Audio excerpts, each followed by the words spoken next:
uh, now that we're all here. This evening, our speaker is Dr. Bannister, who is the director of the Center for 21st Century Educational Preparation, Educator Preparation. And she's going to talk to us about that and about 21st century learning, specifically with adults. Okay? Okay. So, I already told DJ this, but I'll tell all of you. If it seems like I'm really off pace of what you're wanting to talk about or out on some tangent, just pull me back in and say, look, we want to know about this. We want to talk about this. What does that mean? So, my mantra this year has been embrace the chaos, and you'll understand why in a little bit. Last year it was finding the joy, because it seems like every year there's stuff going on that sometimes my colleagues and I, we just need something that we can quickly hold on to and keep moving forward. And last year, everybody was just full of anxiety. We had a lot of union stuff going on and just lots of other requirements to address. And I just felt like, you know what? But if we don't love what we're doing, then we ought to be doing something else. So if we can't find some joy every day in what we're doing, get out of teaching, go move somewhere else. So finding the joy was last year. And this year's embrace the chaos. And it's working for me. So I don't know. It might work for you, or maybe you'll figure out ways to kind of have your little theme for the week or the day or the year that help you move forward. So I know some of you, but I don't know all of you. So this is just a little bit about me. I'm a musician. I started out as a music major. I'm a pianist and was an elementary school music teacher. I'm a mother and a wife and a grandmother. Yes. That's me and my husband Rob. Daughter Treva, son Aaron, daughter Trish, son Ben, daughter Rochelle, daughter Trina. And actually, they have twin boys that are 2 years old now, because this is a 2-year-old picture. And they have another baby, Amos, that's 6 months old. So I actually have 13 grandchildren now. Oh my gosh. I'm also a daughter and a sister. So those are my brothers and sisters. But you see the yellow shirts, that's my, we win. We take up the most space at any family reunion. And obviously I'm a teacher. And I've taught elementary students. I was first K through 8 certified, so I could teach any subject if it was undepartmentalized school. So if it was a K school, I could teach 8th grade science, 6th grade math. Those days when I got my certification, it was just sort of a blanket.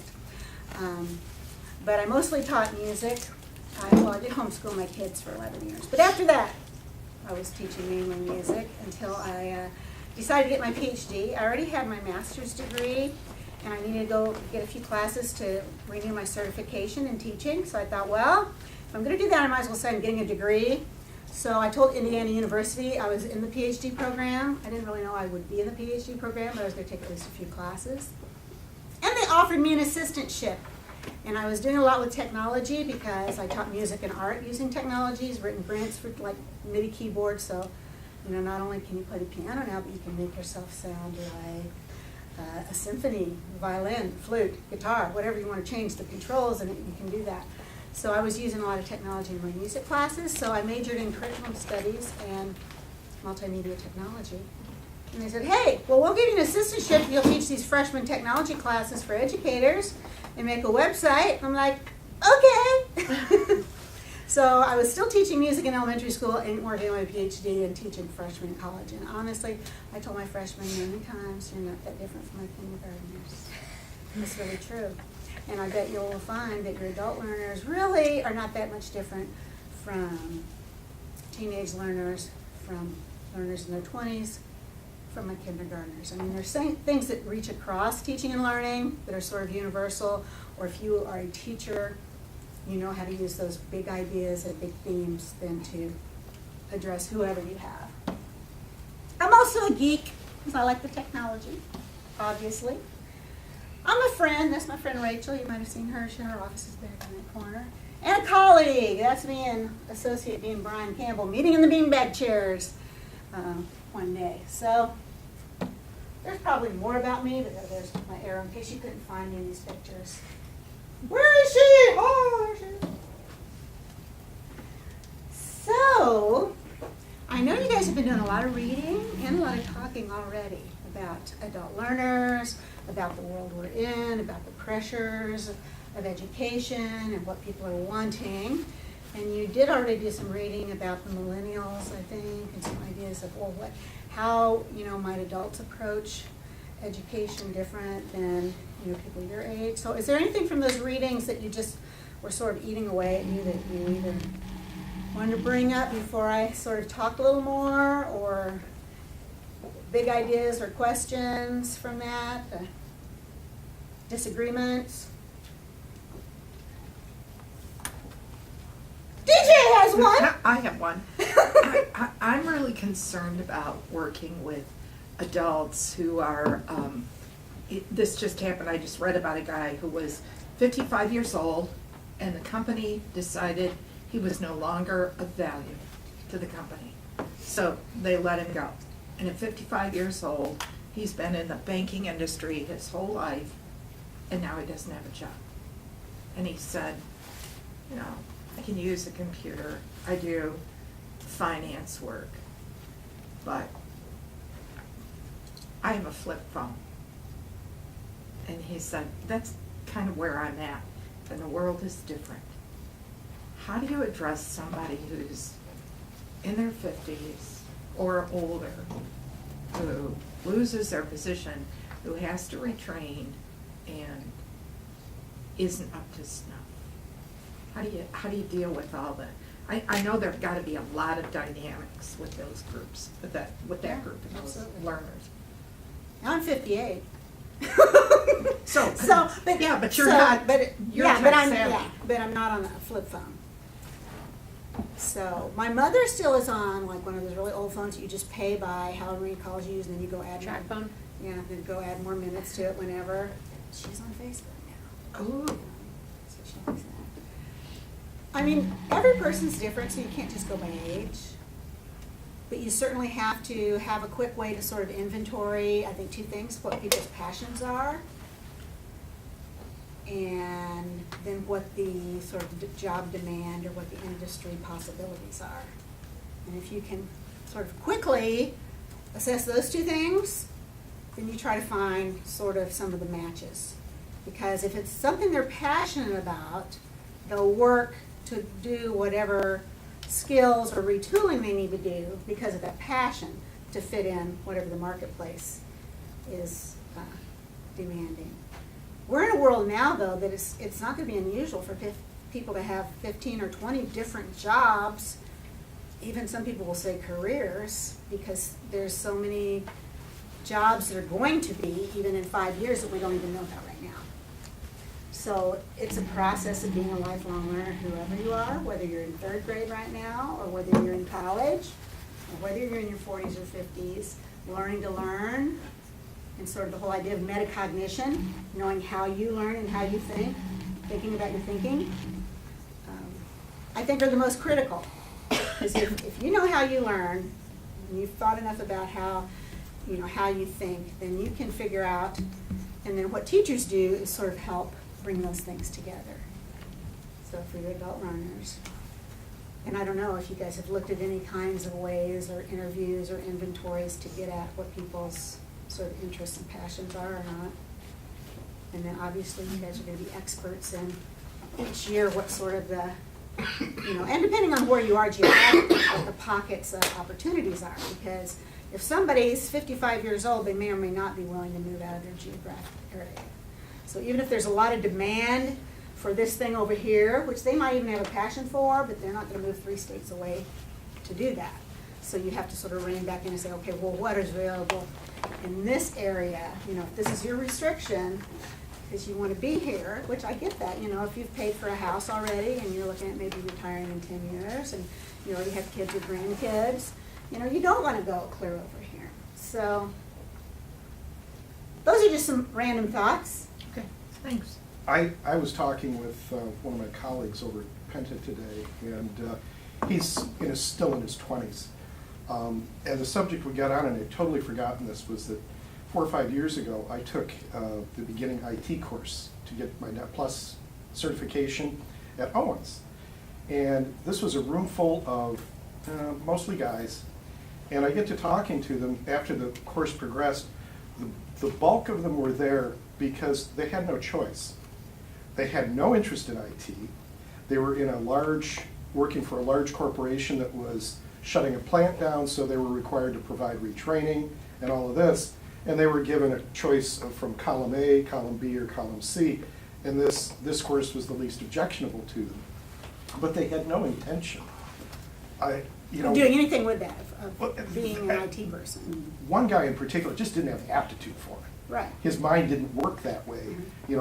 Mapping out IP addresses and labeling and setting up a LAN network. That would drive me nuts. I think I could do it, but it would drive me nuts. Yeah. Choose to.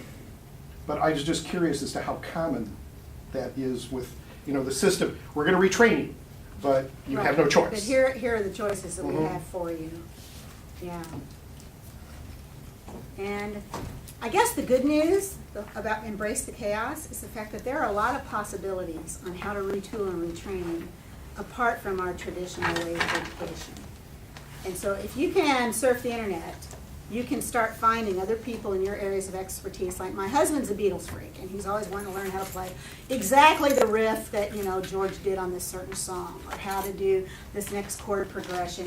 He's got a Hofner bass left-handed. He's left-handed like Paul McCartney, so he thinks he is Paul.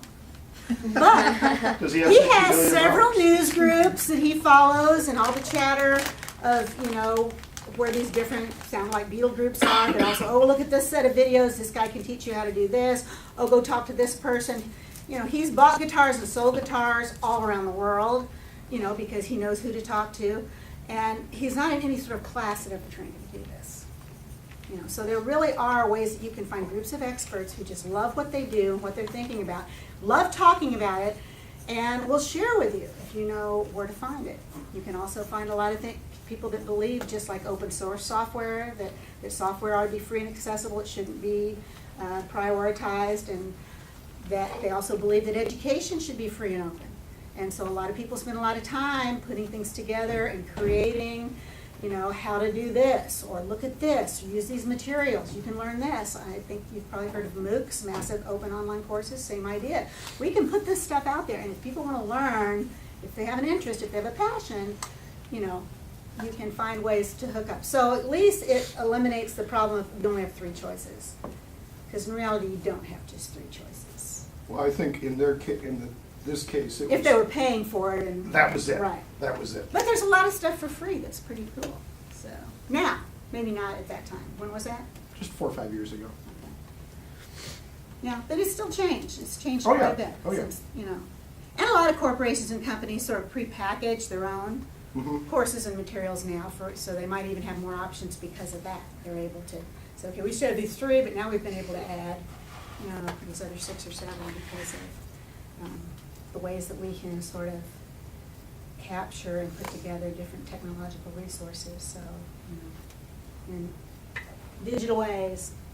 So instead of just thinking about the millennials or the last 10 years or 20 years or 30 years, let's go way back and get a bigger picture of education. I didn't start with the cavemen and drawing on the cave walls. We started there.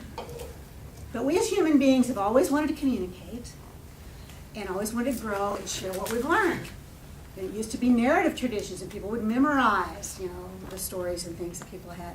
And we got to where we could develop some languages. Some of them were picture form, and some of them were written form. But we could start sort of sharing through generations what we knew.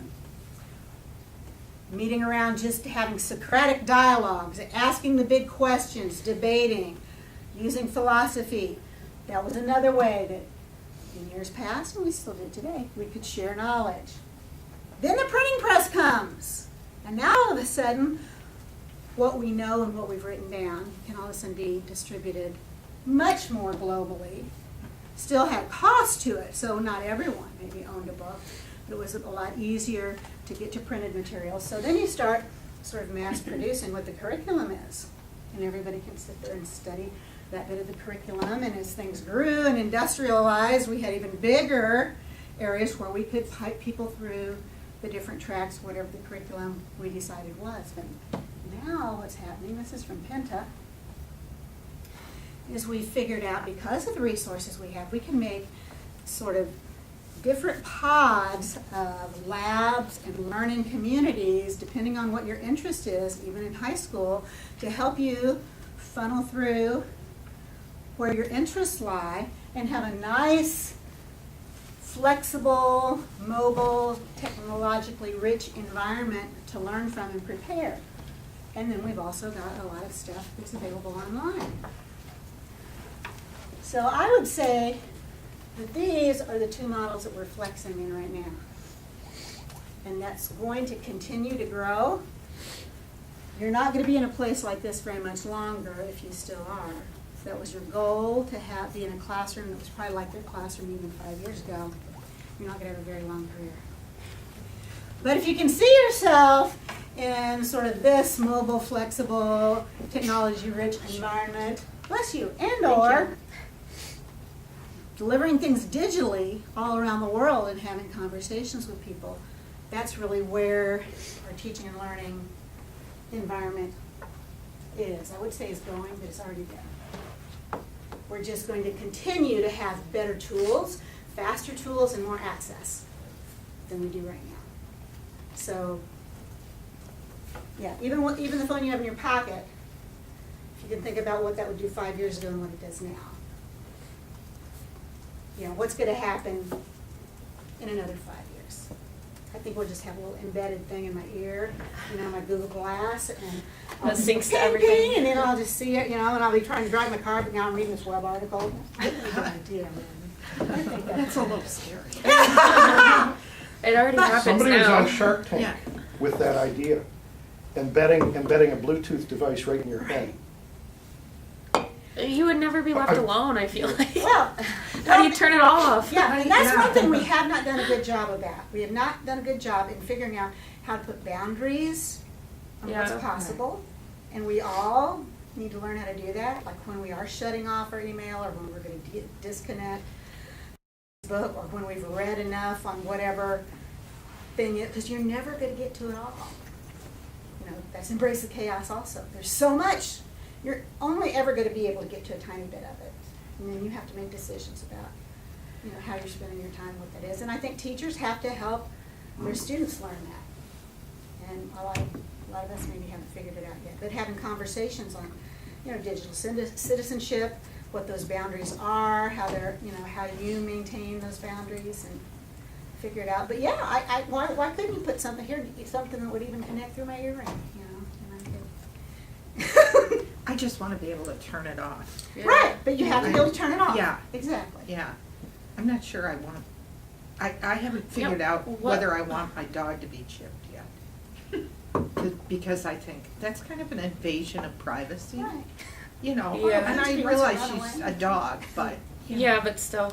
But what if something goes wrong with something embedded inside? Like, Yeah.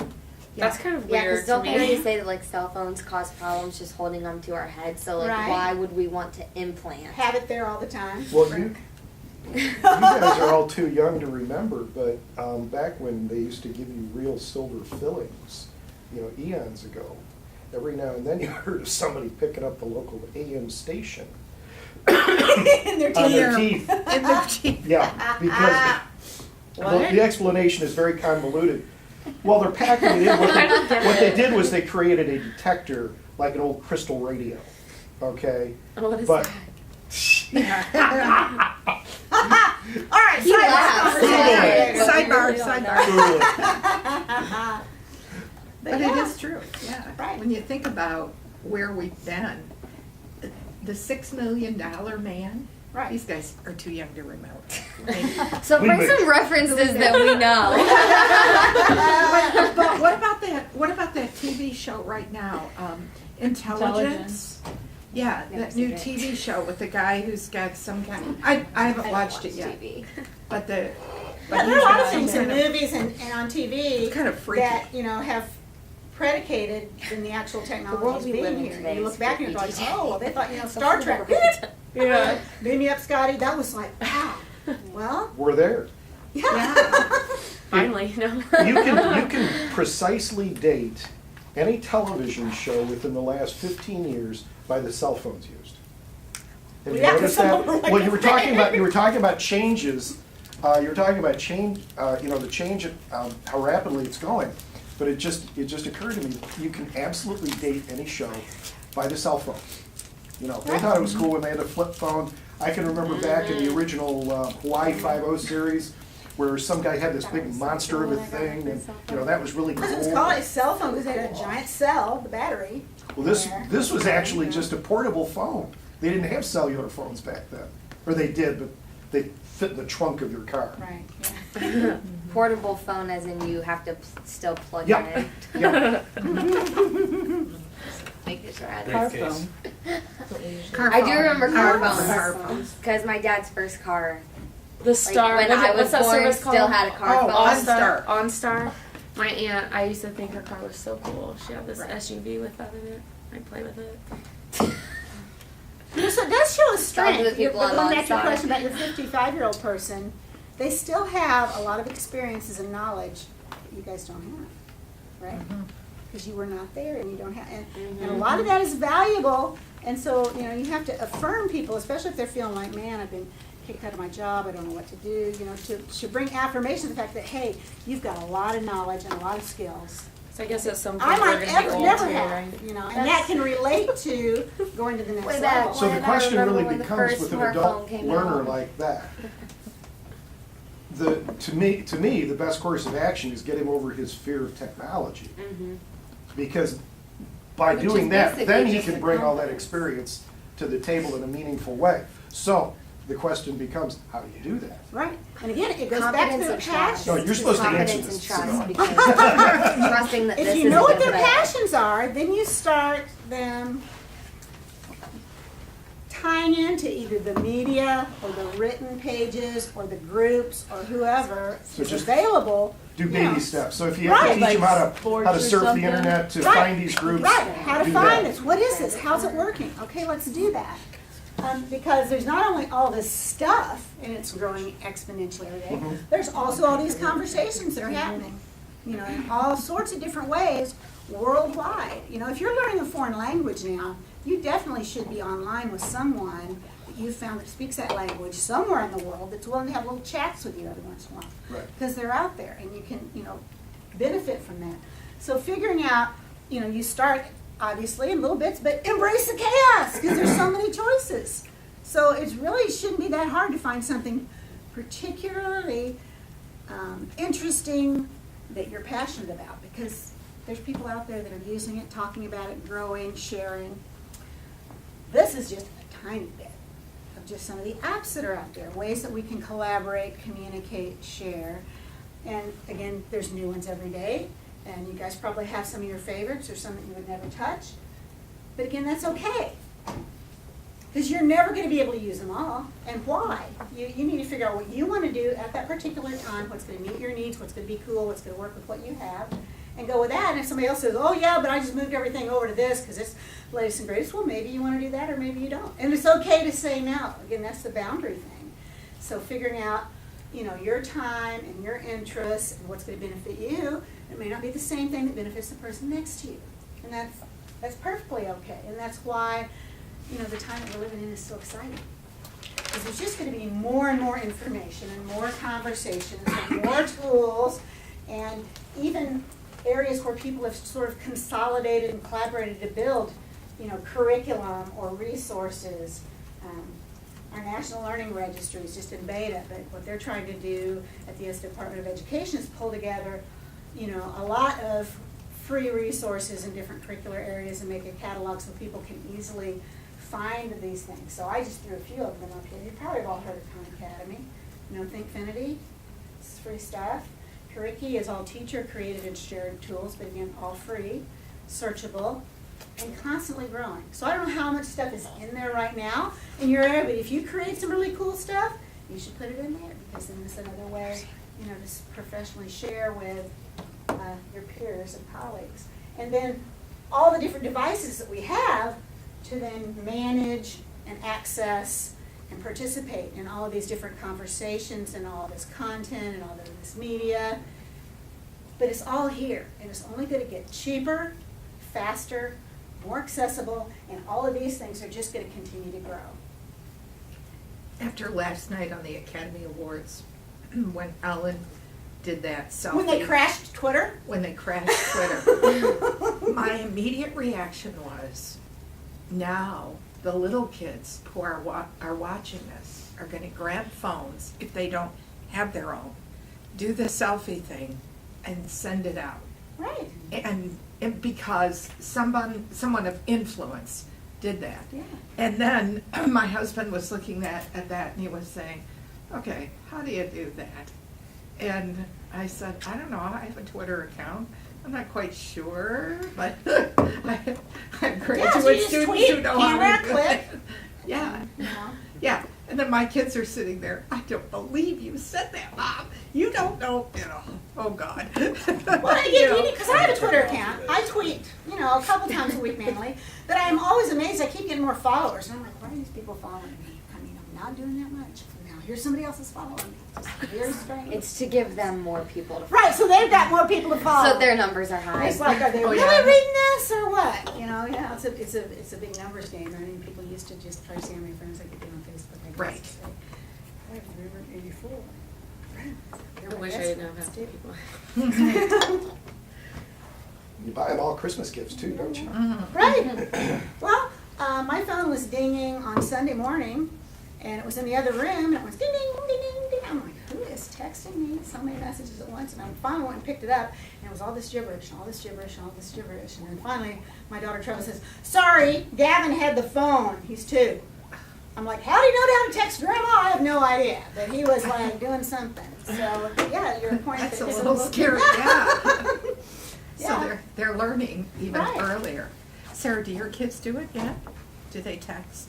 Do they? No, not yet. Yeah. My niece is 2 and she has an iPad. She'll pull up her games and like there's some things that I don't even know where she got it from, but she like pulls it up continuously. So Do you have some dog apps? No, I'm not like joking. Like we put My like kittens answer my phone. yeah, like They know how to English. Yeah. I like if you pull up on Google like pictures of dogs because he just for some reason is very mesmerized by screens to start with.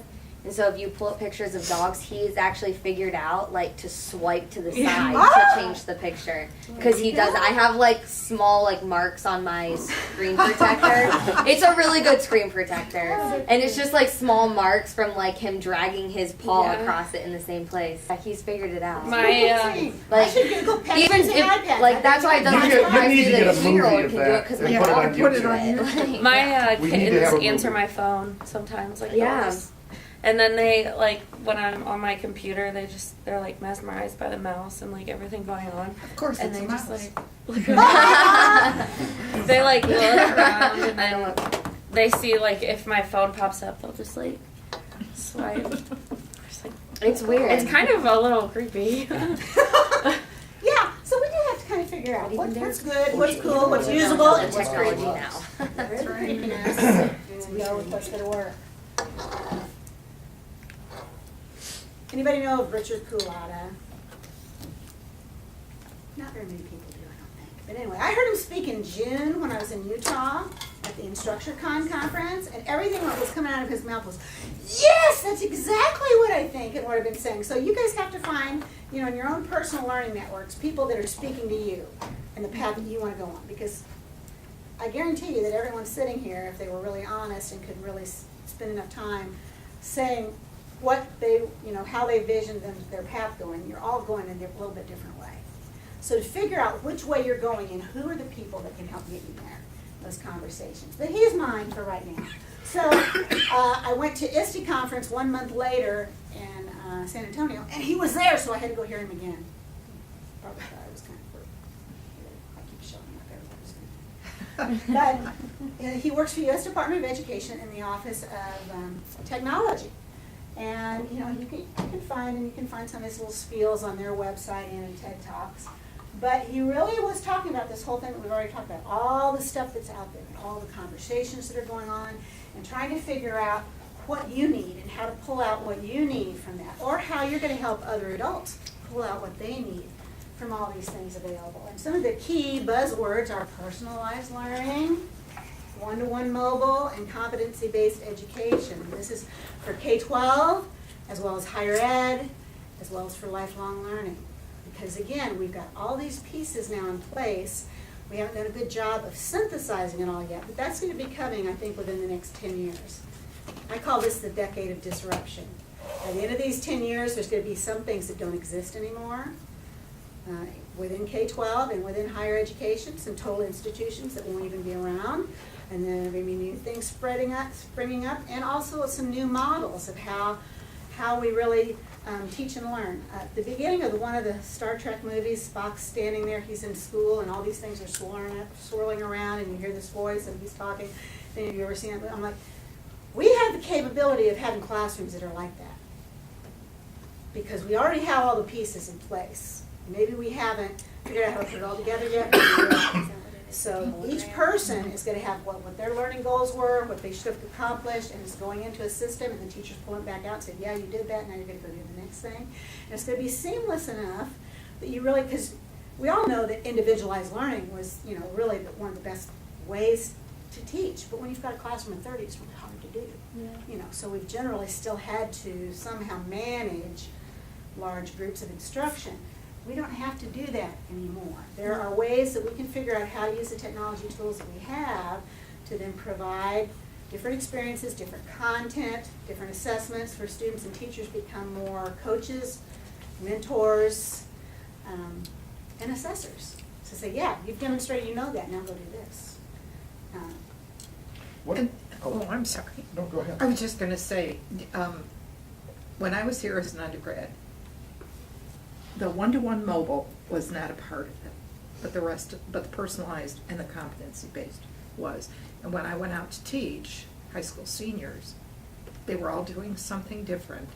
They were all learning because we had these objectives and competencies and assessments and all of that was out there. It was all in paper. Right, it's all analog. And it was a nightmare to keep track of. Right. So I had, remember those old printers that were dot matrix that just Right. fed through? I would put things up at the ceiling to the floor. This is Karen's, this is Dan's, this is Shelley's, and they had to mark things off Right. as we went And then through them. Yeah, and you're having to manage all that. It was, and then when they graduated, we took it down and I handed it to them. I said, go show this to somebody. This is what you can do. But, now Right, I and think now you about, can make digital portfolios Yeah. and capture all that together and even align it to, okay, this is on this competency, this relates to this competency, this demonstrates I can do this. Because even the college, there's some colleges right now that are moving to competency based. It's not about how many hours you sat in the seat. It's not about a 3-hour class or then I took this stage, but I somehow can demonstrate I know this content. And if you learned it from Khan Academy or you went into Thinkfinity or anywhere else and got the content that can demonstrate the competency, then you get the credit and you move on. Because your degree or your education is more about what you can demonstrate that you know than how many times you've sat in a seat. Which would really benefit an older, and typically Right. an adult Don't learner. work. Because, yeah, they don't have to be sitting in these seats to get 15 credit Yeah, hours well, a that was semester one or of the whatever. roadblocks that I faced, was that everybody said, you want to teach math? 40 hours, then you can become a teacher afterwards. They weren't interested in talking to me about what I already knew and filling in the gaps of my Right. knowledge. Yeah, and it's insane. And we've had, because education is one of those traditional fields where we've been able to have sort of ingrained our traditions for so long that we don't let go of them easily, that K-12 and higher ed have been clinging to, but the problem is people are circumventing now. What is And one-to-one mobile? with everybody with some sort of device to get their content. So everybody in your class has a tablet or a Oh, cellular like phone or BYOD laptop. would be Right, an BYOD, example- yeah. would be an Everybody's example? got Okay, okay. something that connects to the internet that they can use to either get content or create content and distribute content. And people used to tell me that this would just not work, but I know a lot of people that have read whole books on this small device. The small screen does not bother them. Bloop, bloop, bloop, bloop, bloop. They It can depends. watch Can't the you get the movies, glasses? they can. I think it depends on the age group. I've known people that have even written 5 or 10 page papers on this, which I find, Oh, that would be tough. yeah. Yeah, I need bigger screen real estate for that. But, again, individualized learning, there's some people that, if that works for them. I have a student who takes all of her notes on her phone. Because because they're given iPads, but she uses her phone instead Yeah. because she can type it with her. Oh, With their fingers. But I can Just, remember, like, I can faster remember than she back can talking typing of it. That doesn't antique surprise me. technologies. I had a PDA that I used to carry with me, and they sold, and Targus, the company Targus, sold an auxiliary keyboard that you loaded the software into that. The keyboard folded out like this, and I would literally sit there, and then it had a built-in stand for the PDA. There's no reason, and I think somebody does sell this for the phones too. Yeah, I'm Now sure they you work could on probably Bluetooth. use the things on the Yeah. iPads, you could probably also use it on Yeah. your phones. that But are I used to external literally sit there at keyboards. McDonald's and I would write, Keyboards. sales reports. Mhm. And so, you know, doing a 5 or 10 page paper, you've got a full-size keyboard, what do you need? Right, yeah. I They used to have do now that that'll with my Palm project, Pilot. Yep. Yeah. Like The the projector laser keyboards. keyboard. Yeah. Oh, yeah, Onto so you a can tape. just, yeah, so you Yeah. don't even have to have the physical keyboard, it's the Yeah. laser one, exactly. Infrared. So, mhm. Yeah. Yeah, so lots of possibilities to get to this, and again, most of you look a lot younger than me, so I'm gonna say you expect to be in your careers for 20, 30, maybe even 35 years. If that's the case, you guys are gonna have to be keeping up all the time, because all this stuff is going to constantly evolve, and especially if you're gonna be meeting your students' needs, you're gonna have to be on top of it. But not in a scary way, but in an embrace the chaos sort of way, that it's all over the place. What do I need? What do I need to pick from to make this work? So this is kind of why in the last year, I also, this last summer, after listening to Richard Culotta and some other people, what do our teacher educators really need to know? And are they really getting it? So I decided to teach a MOOC because number one, I wanted to learn about teaching a giant class that was open and free and online.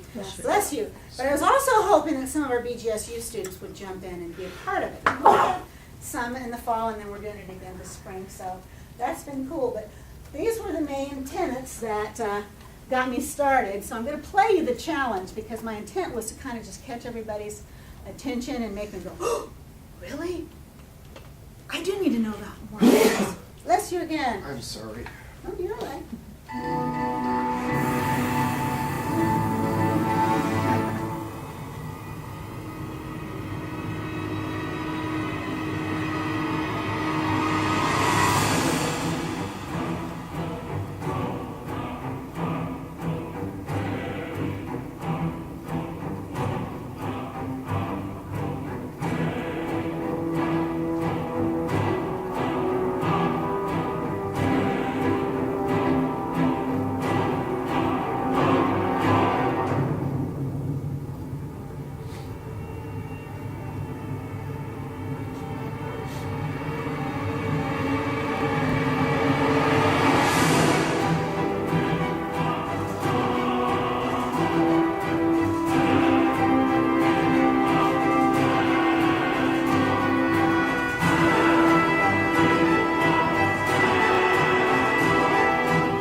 Embrace the chaos! Yay!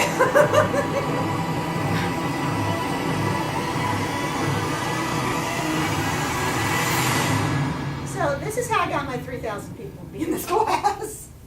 I like how it's all to anime. We don't need to say it twice. That's fine.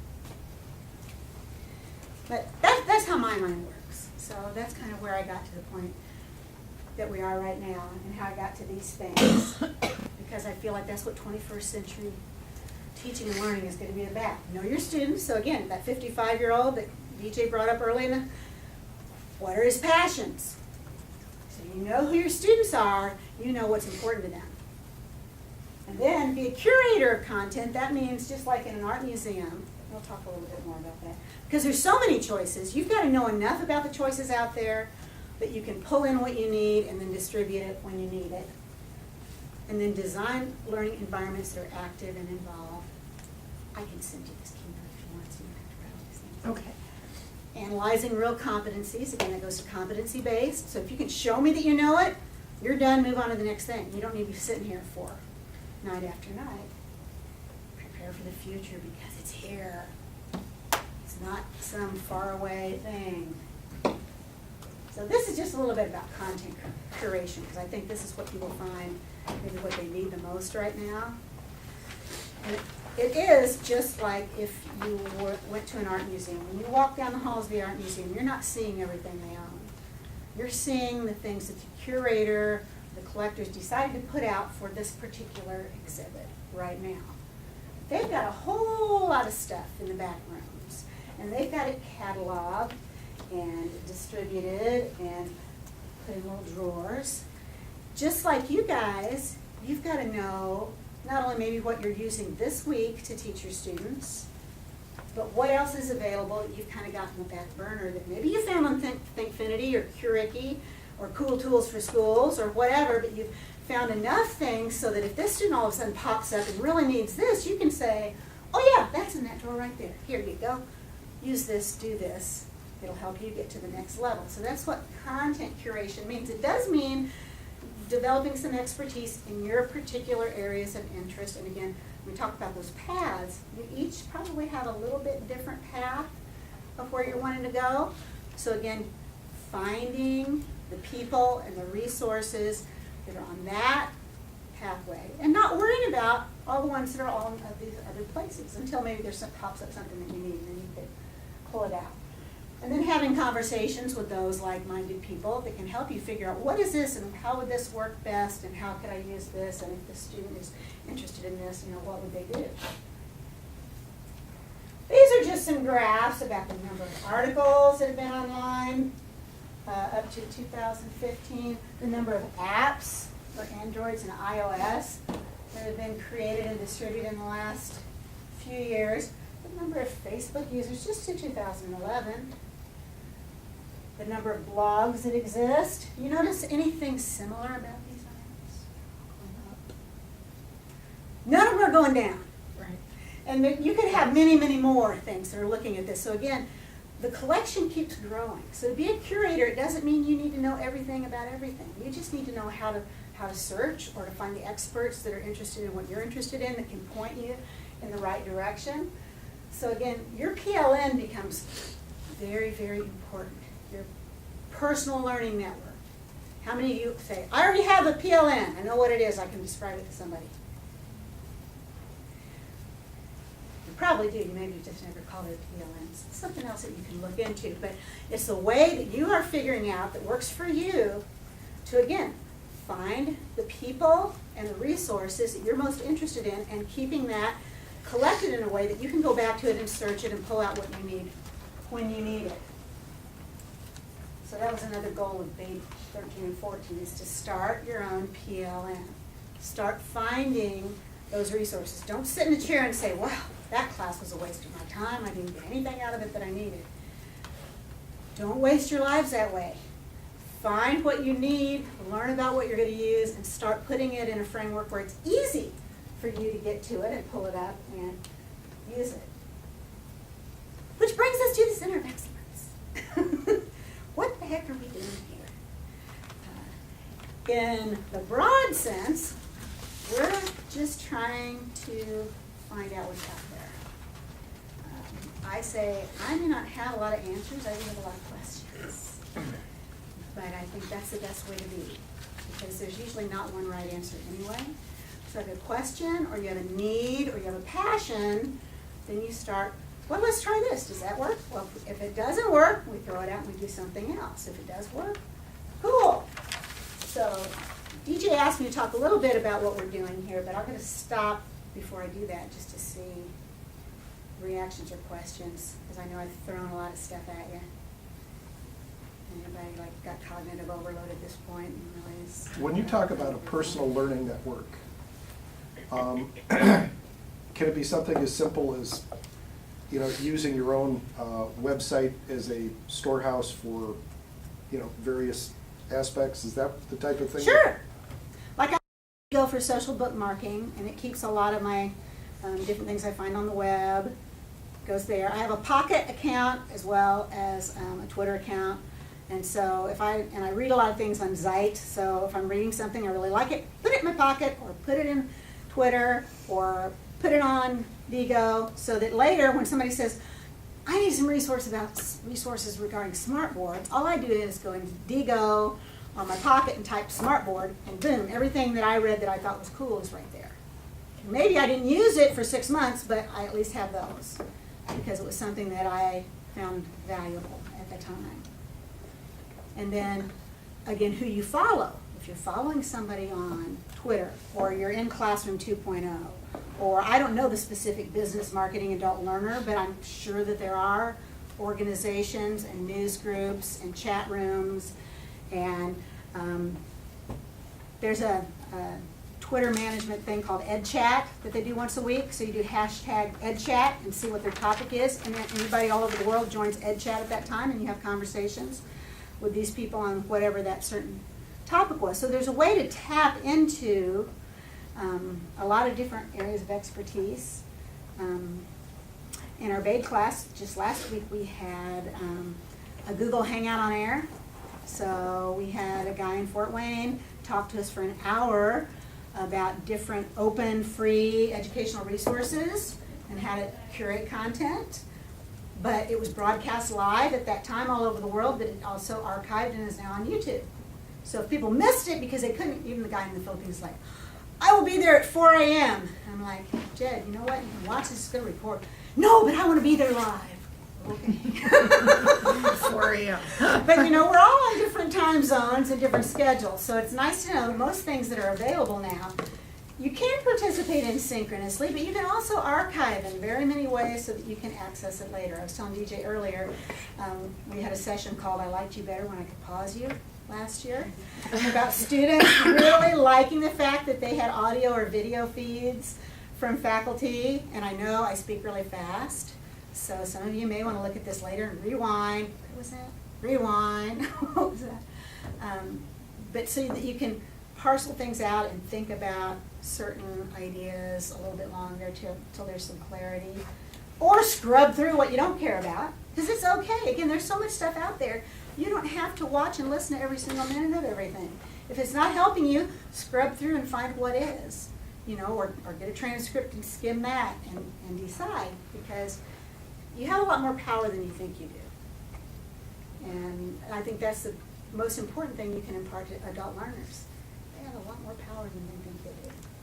And if you can help them, you know, understand, you know, what their direction and passion is, how they think, how they learn, their metacognition, and then what the possibilities are to match up, there are ways for them to figure out, you know, if they don't like to read a lot, there's ways to find things on audio and video that can give them the same information, or little interactive things, or hook them up with somebody else somewhere in cyberspace that they can have conversations with and figure it out. So, Savilla, when you were talking about cataloging, you know, you put on Twitter and you put on this and put on that, how do you organize that, or do you just put mostly by tags. So most of the time when you're, you know, putting something in Digo for social bookmarking, or I'm putting it in my pocket, my digital pocket, yeah, you can tag it. So you figure out what keywords work for you, so that you know when you're going to search it later. Okay. I mean, and it also will look for the title. So if it's obviously in the title of what you're looking for, that'll be there too to search. But if you can take the time, and it really doesn't, it only takes a few seconds to put a few tags, you do it. I use Delicious, yeah. Okay, yeah. Which is a little bit, doesn't do as much as Digo does, but it's a little bit simpler. It just keeps your links, and if I put tags, like I'll put 3 or 4 tags on one article, so that way when I search it later, it has something to do with, you know, business education then. Gotcha. See, so that's part of your PLN. Yeah. Yeah, absolutely. So here we've got free digital resources and tools that help us say, this is important to me, this not so much. So I'm keeping this, you know, closer in my curation cabinets so that I can pull out when I need it. The other stuff I'm not worried about. If I need it later, this other stuff that I didn't say, I can probably backtrack, you know, through the web and through other sources to find it again. The other thing is Dig Reader. You can make files on that. You can keep all of your articles that you read through Dig, and then you can sort them through files or whatever. But like for technology or for business education, like I have files Dig on there Reader. too. Cool. Yeah, it's like Google Yeah, Reader, but instead, but Google Reader doesn't exist anymore. DIGREADER. It's DIGG Reader. Yeah, All one word. two Two words. words. Mhm. Okay. So again, figure out what you think might help you. and then choose 1 or 2 tools. Don't overwhelm yourself and say, oh, I'm going to learn 15 new tools this week and start using them all. That's a recipe for disaster. But, pick just 1 or 2. And then if you find that, oh yeah, I get this. This makes sense to me. I'm going to keep this going. And then later add something else. Or if somebody again that you're following now or you're really paying attention to is saying they're doing this, then you might want to look into that because, again, if they're on the same path that you want to be on, then those are the people that maybe, if they found it valuable, there's a chance that you will find it valuable. So I think it's a very exciting time to be an educator because you have lots of choices. The flip side is there's lots of choices you can let them suffocate you. And it can be overwhelming. So you have to give yourself permission again to, you're never going to know everything. We never could, but decades ago we could pretend like we knew everything. We had the textbook, and we were up in front of the class, and this was it. And the rest of the class really, unless they went to the library and wanted to dig through a lot of stuff and challenge you, for the most part, they were going to go along with, yeah, this is the knowledge. I've memorized that. It is the whole truth and nothing but the truth, so help me God, and that's what we did. And it wasn't ever the whole truth. There were always alternate ways of looking at things and different perspectives and arguments, but we didn't always make them overt. Now you can't hide from the fact that anything you say in a classroom, somebody can pull up and challenge you and find somebody else that disagrees or has evidence to the contrary. And so it's a new reality that, yeah, that's what teaching and learning is going to be all about. And everybody has to sift through these ideas and figure out, what's moving them forward. It's kind of difficult to do. I was subbing 6th graders, and we were trying to come up with other adjectives other than nice because they always use the word nice. And they came up with the word bossum, like boss and awesome, and they put it together. And I was like, that's not a word. And then they're like, yeah, it is. They're like, it's on the internet. I bet it, yeah. And the things on the internet after a few years go in the dictionary. Because if you check the dictionary, there are words there that were not there 10 years ago or 5 years ago. Yeah. Right. Because again, language is an evolution. It's just that everything is faster now. Because we've got the capability of sharing everything so much more. Somebody can coin a word, tweet it out. If it catches on, within a week you've got it showing up in all different articles and conversations and in Vine videos or whatever, and you can't take it back. It's already out there. So yeah, and then the people that are making the dictionary decisions are finally awesome. Well, yeah, it's out there. Can we define it? Can we spell it? It's a word. Yeah.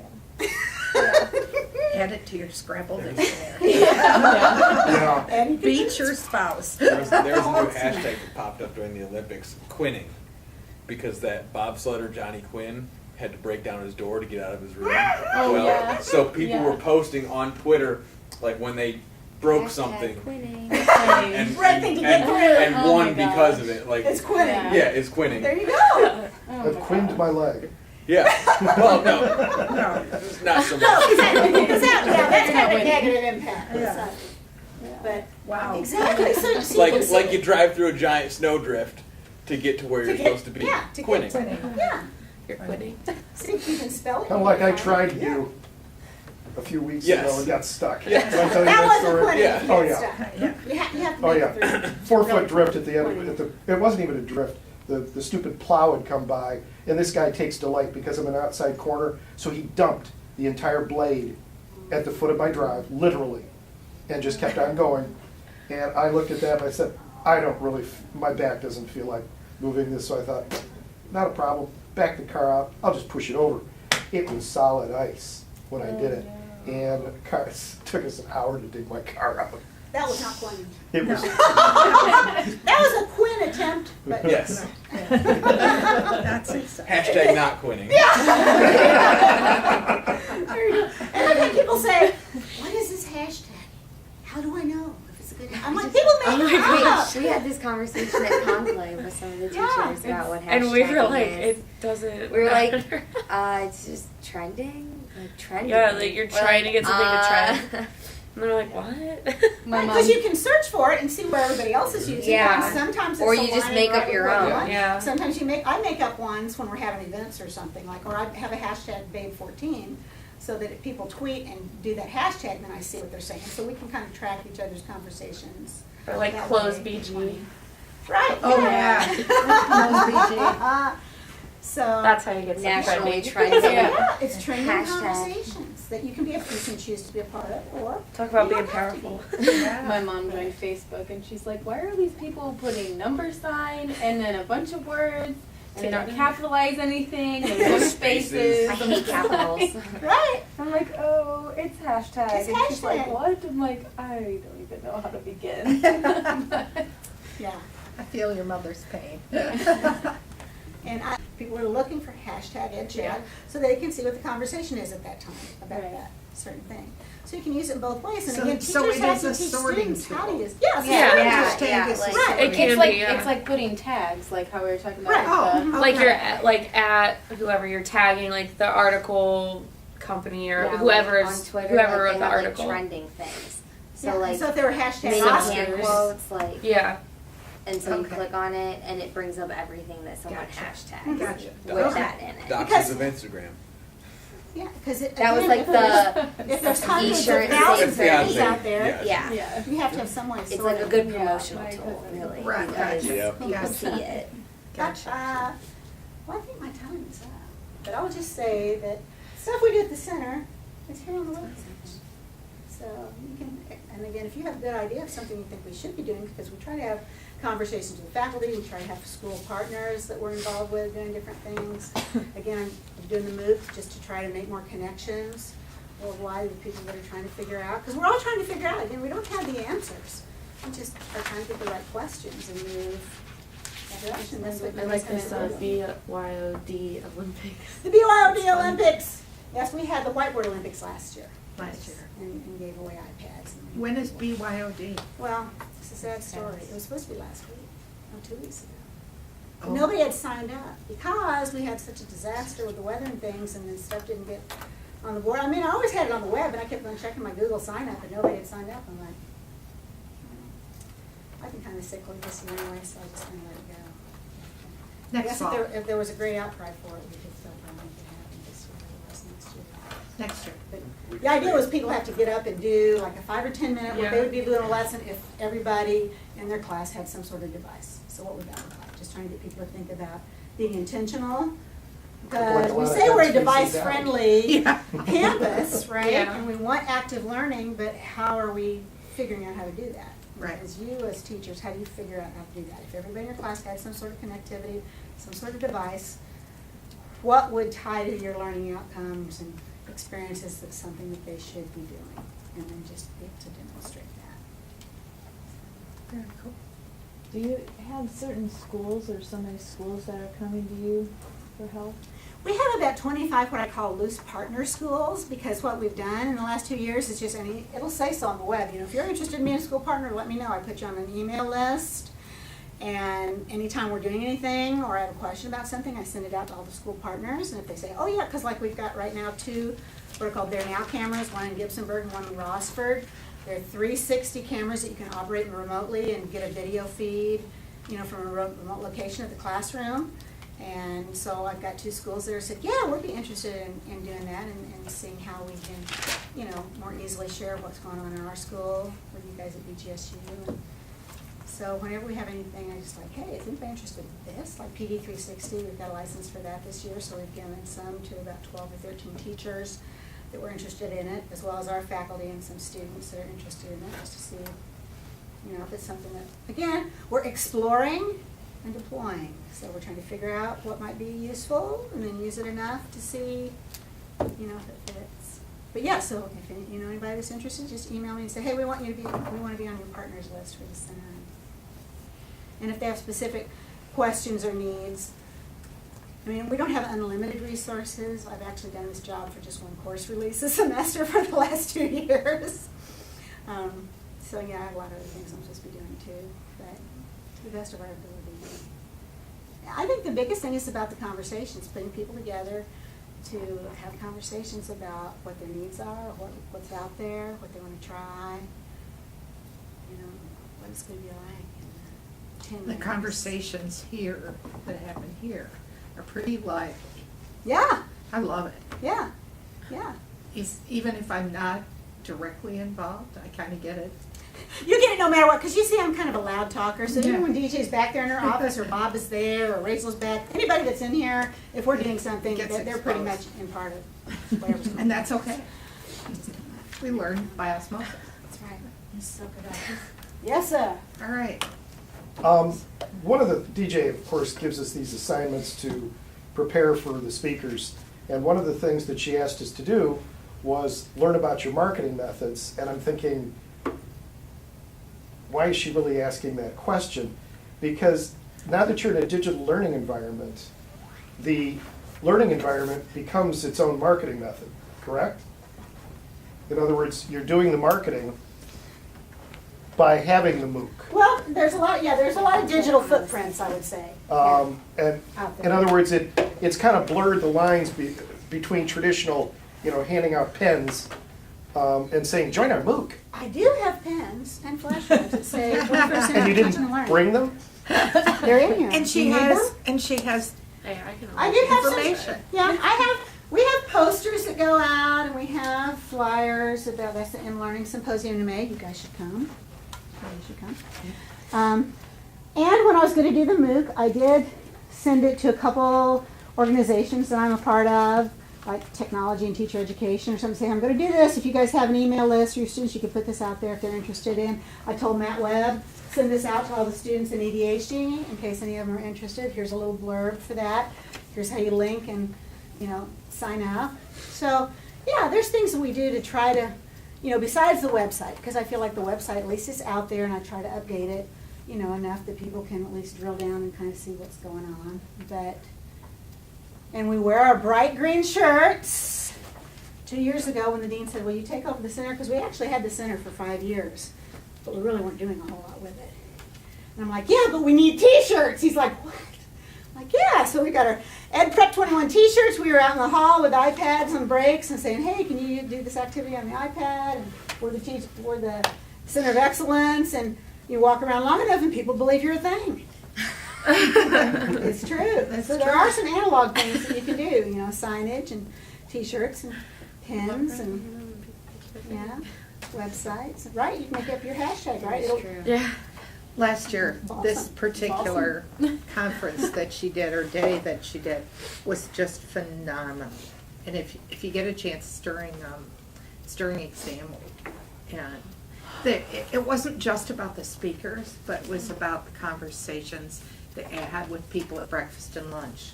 And I went in there not knowing anybody, or thinking I wouldn't know anybody, and reconnecting with a few people, but meeting just that, and the presenters, the one that were they Singapore? They were doing the research. Yeah, they're from the University of Michigan, Michigan. but they work with the Singapore schools. Right, right, fascinating.